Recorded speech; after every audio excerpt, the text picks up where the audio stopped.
What is going on, everyone? Welcome back to my channel. Now, at the time of recording, we are currently just 25,000 subscribers away from the big 500,000. So if you aren't subscribed already, hit that button. Now, without further ado, let's get into our first entitled parent story. I know the rules better than you. I'm calling my lawyer. So, I'm a director of a daycare. I've been the director for the last 8 years. This week, I've been dealing with an entitled mum who thinks she knows how to do my job better than I do. Her first problem was that we require all children to be fully vaccinated, and she doesn't want to vaccinate her child. I told her she could find care somewhere else. She complained that I was violating her personal beliefs and breaking the law. No, I'm not. We have the right to turn away personal exemption cases. She decided she would vaccinate, but only because I'm forcing her to put poison in her child. Her second problem was that she didn't want to do the legwork to get tuition assistance from the state. She wants me to email DWS all her info and her child's start date. I told her we don't do it that way. She needs to contact DWS to tell them her child is attending, and then they will contact us to verify. She has yet to call them, but calls me every day wondering why I haven't emailed DWS yet. Every day I tell her she needs to contact them. She gets mad though and says that it's my job to email them. We've had this conversation every day this week. Her third problem just started last night. She now believes that she is making too much money to qualify for tuition assistance and wants her non-refundable registration fee refunded. I told her it's non-refundable. She told me that I have to return it because her daughter might not be starting since I didn't do my job and contact the state. I reminded her again it's her responsibility and the contract she signed states the fee is not refundable. She told me that I was reading the contract wrong and she said she will be talking to her lawyer about me breaking company rules and that I'm just picky on her because of her vaccination beliefs. I told her to be my guest and I would be happy to talk to her lawyer about everything. She then told me we weren't good enough to take care of her angel and hung up on me. I'm glad I only had to deal with her for a week, but even a week was far too much. Well, it sounds like a good thing that she's now off your hands, to be honest. A week of her sounds absolutely terrible. I mean, someone that doesn't believe in vaccination, that is not a person that you want in your daycare, that is for sure. Moving on to our next story. You stole cheese, so you should give it to me. So, a little background information. I am a 22-year-old female, and I work in a pretty big cheese factory. Now, every month, we get a huge block of cheese from the factory to take home with us. Since the cheese is made in the factory I work in, it is wrapped in plastic foil, and it doesn't have any brand name or logo written on it or anything whatsoever. This will be important information for later in the story. Today was a day we received a block of cheese, and when I was done with work, I went to the supermarket to do some groceries. My cheese was in my backpack when I was using the self-checkout, that thing where you scan your own groceries and pay without having contact with a cashier. While I was scanning my groceries, there was a woman next to me, the entitled parent, who looked, well, like a 40-year-old who still thinks she is 15. She was giving me weird looks while I was putting the groceries in my bag, but I thought nothing of it since people often look weird at me after I go somewhere after work. As you can expect, working in a cheese factory doesn't exactly give you a nice body odor. I've been given comments about this from strangers from time to time. But when I say I work with cheese, they apologize and say they understand. Until she then decided to speak to me. Excuse me? Sorry, what's the problem, madam? I think you forgot to scan that block of cheese. She points to the block of cheese in my bag. Oh, sorry, but that's not from here. I work in a factory where we get these every month for free, but I understand the confusion. So, you stole it? No, madam. Like I said, every employee gets cheese from the company. I didn't steal anything. By the time I was done with checking out, I was feeling kind of anxious because of the entitled parent and her accusation, so I grabbed everything and left quickly to refrain from the discussion getting out of hand. I then went to the customer service counter to buy cigarettes. In my country, you have to buy them there. At this moment, I thought it was all over, but as always with entitled parents, it's never over when you think you've lost them. As I was paying for my cigarettes, the entitled parent decided to show up behind me and started screaming in the most awful voice. She is stealing! I caught her, but she is lying and is trying to get away with it. This is why this country is becoming more of a trash show.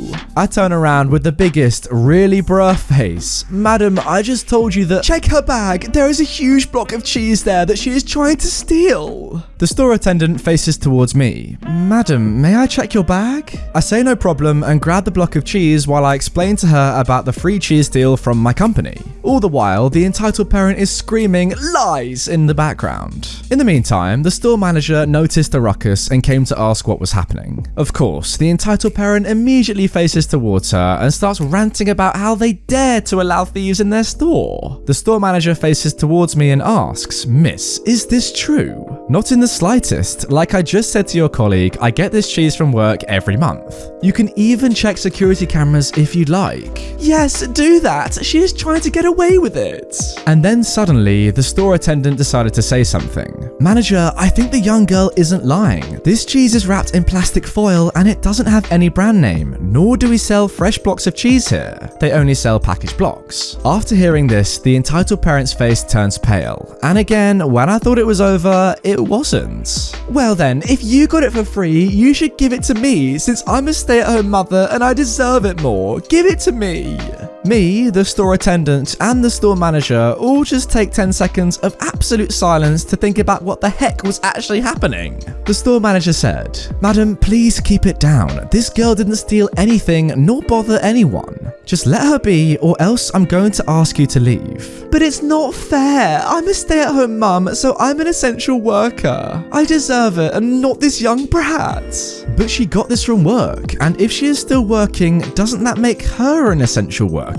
After this, the entitled parent Usain bolted out of the store while mumbling something about immigrants getting everything they want. I'm not an immigrant, but since I have dark hair and eyes, people never believe me when I say I don't have roots from another country. I thank the store manager and attendant and apologise for wasting their time on such a weird matter. Well, OP, while that is kind of you to apologise, this is certainly not an event that you need to be apologising for.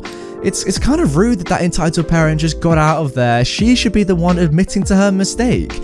This is the main problem that I have with a lot of entitled people. Yes, they are entitled, but even when they realise that they're in the wrong, finally, after all the ruckus and all the confusion they've caused, wasting staff time like in this event right here, they still then don't apologise at the end of it. I mean, in a very few rare occasions they do, but in the vast majority of stories like this one, they just go about their day and, leave behind the catastrophe they've caused.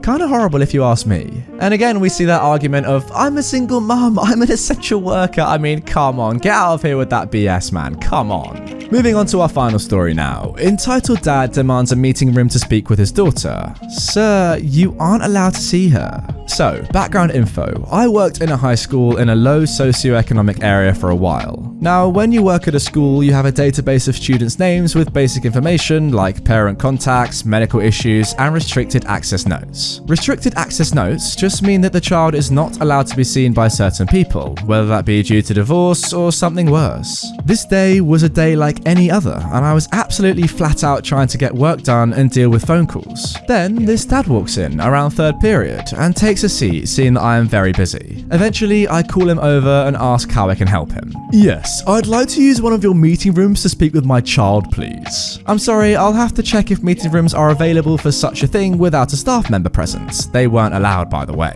"No, it has to be just me and her." He started to fidget at this point. I knew something was up now. "What was the student's last name, and what was your name?" He gave me the names and I looked her up in the system. She had a restricted access note for her father, who was the man standing in front of me. Obviously, I can't see the detail on the notes, but it does state that there is a restraining order against the father. "I'm sorry, sir, no one by that name attends this school." "No, I know she does. This is the only high school in this area. Just let me frickin' talk to her." "Again, sir, there is no one by that name here. I can't help you." "I'm gonna talk to her mother. You bunch of idiots trying to keep me away from my daughter. She's my daughter, and I can see her if I frickin' want to." He called me a few other derogatory terms before leaving the office in a rage. I just ended up sighing and calling the mother to let her know what happened before writing up a report to our interaction in case the police were involved. The mother eventually came to pick up her daughter early. Oh wow, that is a potentially very scary and very dangerous situation.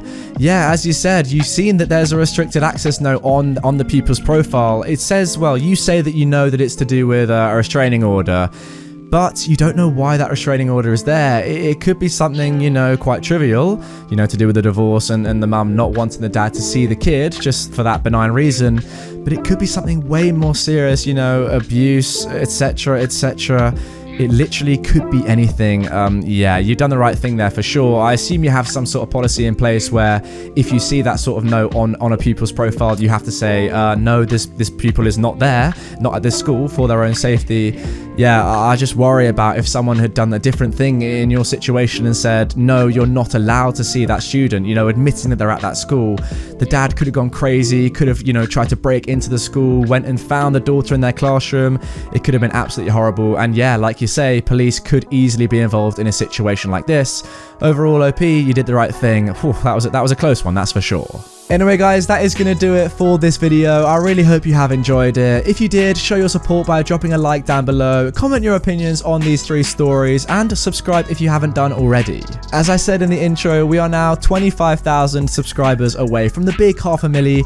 That is just so close. I really want to hit that by the 12th of June, which is my birthday. It'll be a pretty cool birthday present. So yeah, if you aren't already, hit the button and turn notifications on to keep up with my content every single day.